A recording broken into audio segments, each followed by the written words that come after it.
Assalamualaikum. Di video kali ini saya akan menceritakan sebuah kisah yang dialami teman saya yang bernama Adit. Adit adalah seorang pemuda yang tinggal di sebuah desa yang sangat terpencil. Adit bekerja sebagai karyawan di sebuah pabrik. Karena jarak yang lumayan jauh, Adit sering sekali sampai di rumah hingga larut malam. Itu adalah sedikit gambaran tentang Adit. Oke, langsung saja. Kisah ini terjadi pada hari Selasa. Seperti biasa, Adit pulang kerja hingga larut malam. Setelah sampai di rumah dan sudah beristirahat sebentar, Adit teringat kalau malam itu dia sudah berjanji akan main ke rumah temannya yang bernama Diki. Adit pun merasa bimbang karena hari sudah sangat malam. Mau tidak mau Adit harus datang ke rumah Diki. Kira-kira waktu itu sudah jam 11 malam. Adit pun pamit kepada ibunya kalau dia ingin keluar sebentar untuk main ke rumah Diki. Akan tetapi ibunya melarang Adit untuk keluar karena sudah larut malam dan malam itu agak gerimis. Tapi Adit terus memaksa ibunya agar mengizinkan Adit ke rumah Diki. Karena terus dipaksa, ibunya pun mengizinkannya. Lalu Adit bilang ke ibunya, "Pintu depan kunci aja Bu, saya lewat jendela aja, biar nanti kalau pulang gak perlu bangunin ibu." Singkat cerita, Adit pun berangkat dan sampai di rumah Diki. Banyak obrolan yang mereka bahas. Salah satunya mereka membahas tempat-tempat angker yang berada di desa mereka masing-masing. Diki pun bercerita kalau di belakang rumahnya sering banget ada suara-suara perempuan. Padahal di belakang rumahnya cuma ada kebun bambu. Menurut Diki itu sangat aneh. Terus pas lagi enak-enaknya ngobrol, terdengar suara yang sangat keras di belakang rumah Diki. Seperti suara kelapa yang jatuh di atas gending dapur rumah Diki. Karena penasaran, mereka berdua pun segera pergi ke dapur untuk mengeceknya.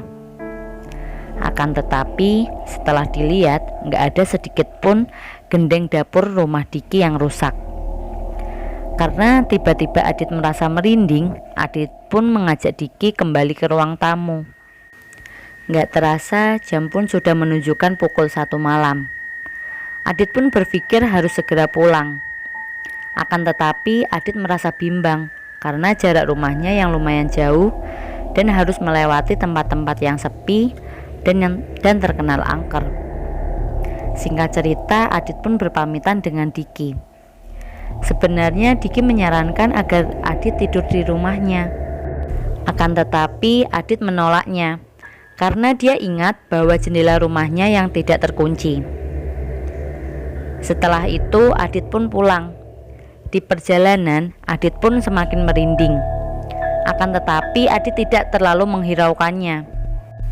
Setelah beberapa kilo Adit berjalan, tibalah dia ke tempat yang terkenal sangat angker. Sebuah jalan yang di sebelah kiri adalah kuburan dan di sebelah kanannya pohon-pohon bambu. Betapa kagetnya Adit ketika melihat ada satu pohon bambu yang tiba-tiba ambruk menutupi jalan. Adit pun dengan sigapnya mengerem motornya. Dia semakin merinding dan membaca doa sebisanya. Karena nggak ada pilihan lain, dia pun turun dari motornya dan berusaha mengangkat pohon bambu itu ke pinggir jalan. Saat itu juga terdengar seperti seretan sendal berjalan, seperti srek, srek, srek. Dia pun spontan menengok ke belakang dan betapa kagetnya dia ketika melihat sebuah bayangan hitam tinggi besar. Dia pun mengencangkan suaranya membaca doa dan seketika bayangan itu hilang. Setelah tahu bayangan itu hilang, Adit pun segera mengangkat bambu tersebut dan segera kembali ke motornya. Akan tetapi ketika Adit menyalakan motornya, motor itu nggak mau nyala. Malam itu sangat menyeramkan. ditambah gerimis yang sudah dari tadi sore tak berhenti.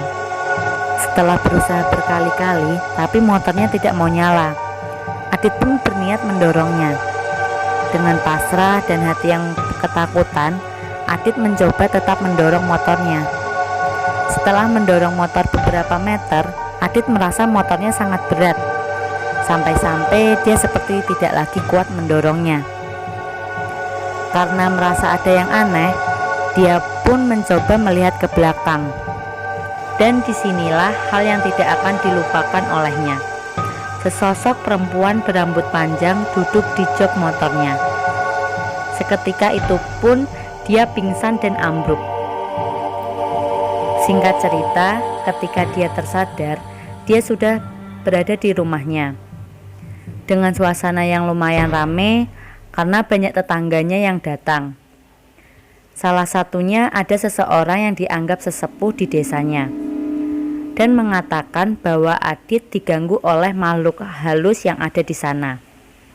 Dikarenakan Adit lewat di situ tidak mengucapkan salam. Setelah kejadian itu, Adit berpikir mungkin itu akibat dia tidak mendengar larangan ibunya agar tidak keluar malam. Dan Adit pun berjanji akan selalu menuruti perkataan ibunya. Kurang lebih begitulah kisah yang Adit alami. Semoga kita semua jangan sampai mengalami peristiwa yang menyeramkan seperti itu. Oke, terima kasih. Sampai bertemu di cerita-cerita selanjutnya. Wassalamualaikum warahmatullahi wabarakatuh.